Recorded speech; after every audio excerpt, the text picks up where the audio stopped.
question, what is culture?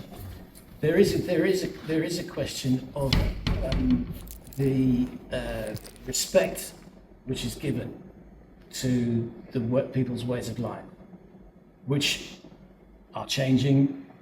You can't talk about a traditional culture, a static, never changing tradition, because it moves on. However, there is also such a thing as cultural repression, cultural suppression. And this is what colonialism did it certainly did in the colonies of Portugal. That it was a question of saying that the African populations of Portuguese colonies, and the one I know about is Mozambique in particular, had no culture. They said, so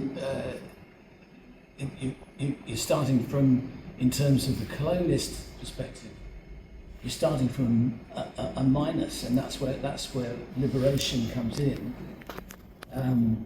Because the Portuguese books, I mean, you can find colonial Portuguese writers whose titles are things like Usos e Costumes dos Bantus, the uses and customs of the Bantus. I mean, how disrespectful can you get? So there is,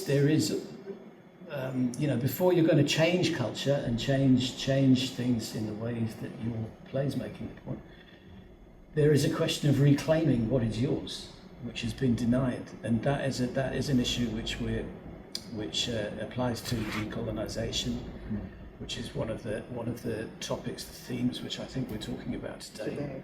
And it links back to our previous discussion about Namdi's first piece, where we're talking about war, and no nation is born from war.